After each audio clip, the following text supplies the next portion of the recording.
भारताच्या इतिहासात महार ही जात एक प्रमुख इतिहासकर्ती जात म्हणून ओळखली जाते.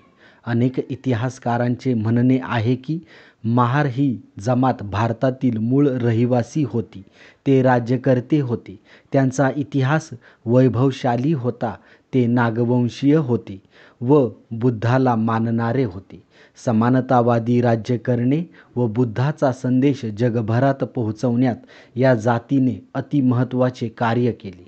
या जातीबद्दल माहिती देण्यास अनेक विषय आहेत, ते आपण पुढे देतही राहू. परंतु आज माझ्या वाचण्यात एक महत्त्वाचे आले. होय, महत्त्वाचे. दिल्लीच्या गादीवर महार जातीचा राजा बसला होता. तर पाहूयात, दिल्लीच्या गादीवर महार राजा.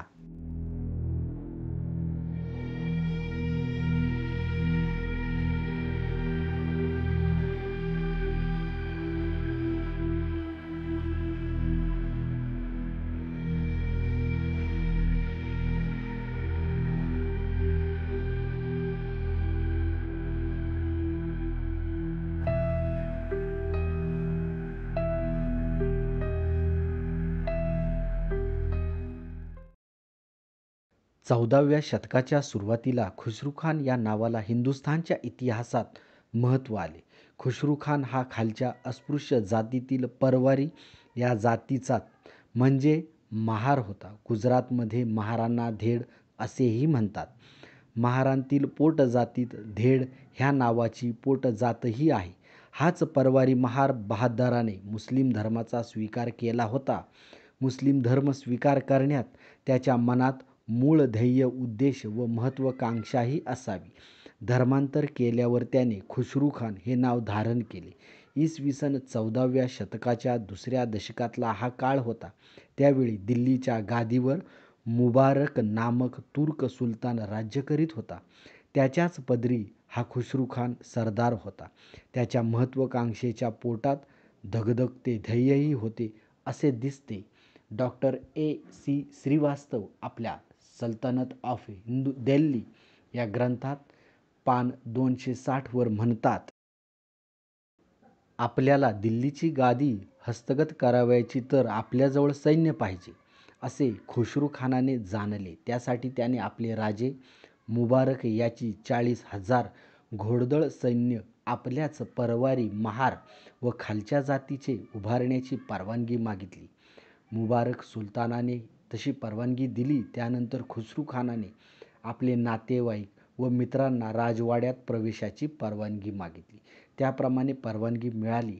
पुढे एकदा सुलतान मुबारक याच्या तातडीच्या मुलाखतीची राजवाड्यातील दरबारात परवानगी मागितली. तीही सुलतान मुबारकने मान्य केली आणि तारीख 14 एप्रिल 1320 या दिवशी खुसरूखानाचा कट पक्का झाला. त्याच दिवशी त्याचे सैन्य राजवाड्यात घुसले व त्यांनी राजवाड्यातील सुरक्षा शिपाई यांना कापून काढले. लागलीच खुसरूखानचे सहकारी चेले लोक मुबारकच्या राजमहालात पोहोचले. त्यांना पाहून सुलतान मुबारक घाबरला, भ्याला आणि तेथून तो राजवाड्यातील राणीच्या महालाकडे पळाला. परंतु खुसरूखानाने त्याला पकडले व लागलीच खुसरूखानाच्या साथींनी सहकाऱ्यांनी त्याला भोकसून ठार केले. मुबारक याचे मस्तक धडापासून वेगळे केले व ते खाली कोर्ट दरबारात फेकून दिले. याच मुस्लिम अरब तुर्क सुलतानांनी अशीच बौद्ध भिक्खूंची मुंडकी शिर धडापासून वेगळी करून अशा मुंडक्यांच्या पताकाप्रमाणे माळा लावल्याची वर्णने बौद्धांच्या इतिहासात असल्याचे समजते. याच पद्धतीने खुसरूखानाने मुबारकचा सूड घेतला.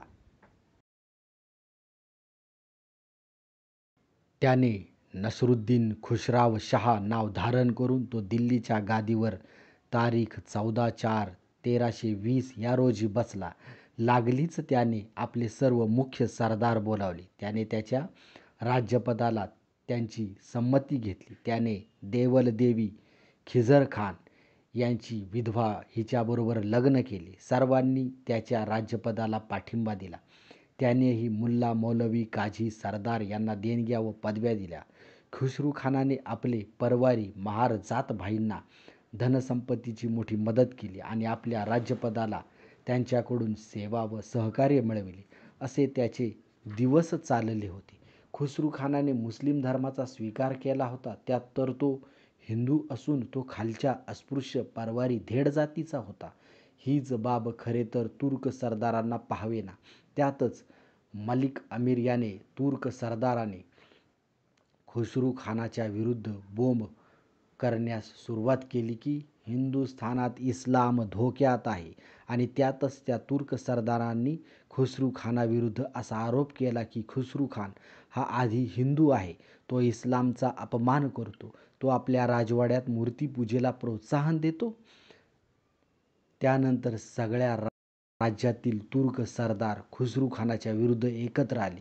त्यांनी त्याच्याविरुद्ध उघड बंडच केले. त्यात तुर्क सरदार यांचे सैन्य व खुसरूखान यांचे सैन्य यांच्यात इंद्रप्रस्थजवळ दोन्ही सैन्याची लढाई झाली.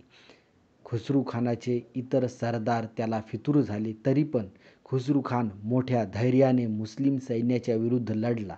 पण शेवटी त्यात तो 5/9/1320 या दिवशी ठार झाला. खुसरूखानाच्या विरुद्ध असाही आरोप होतो की त्याने इस्लामचा अपमान केला, त्याने मूर्तीपूजेला प्रोत्साहन दिले, कुराण या धर्मग्रंथाच्या प्रती आपल्या जातीच्या लोकांना खाली बसण्यासाठी दिल्या व इतरही त्या ग्रंथांची हेलना केली. अशा प्रकारचा प्रचार गाझी मलिक या त्याच्या मुलाने त्याच्याविरुद्ध सुरू केला. खुसरूखानाच्या विरुद्धचा हा प्रचार पाहता त्याने मुस्लिम धर्माचा त्यागच केलेला असावा असे दिसते. खुसरूखान हा परवारी महार होता. या सर्व पुराव्यांवरून खुसरूखान हा परवारी महार होता हे दिसते, आणि त्याचे दिल्लीच्या गादीवर 4 महिन्यांपेक्षा अधिक दिवस राज्य केले.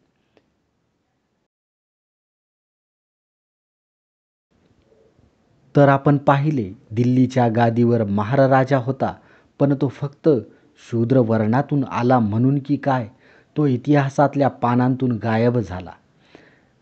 असो, अजून लेखनिकार जेव्हा जेव्हा इतिहासाचे लेखन करतील तेव्हा तेव्हा असे शूर वीर पुन्हा जिवंत होतील. ह्या व्हिडिओतील माहिती ज्येष्ठ साहित्यिक शंकरराव खरात यांचे पुस्तक महाराष्ट्रातील महारांचा इतिहास यात उपलब्ध आहे. तसेच वि. सावरकर यांचे 6 सोनेरी पाने यातही उपलब्ध आहे.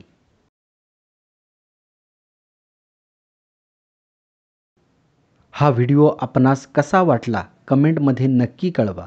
ज्ञान हे वाटल्याने वाढते या बुद्धाच्या संदेशानुसार व्हिडिओ अधिक शेअर करा व डॉक्टर बाबासाहेब आंबेडकरांचे व्हिडिओ पाहत रहा.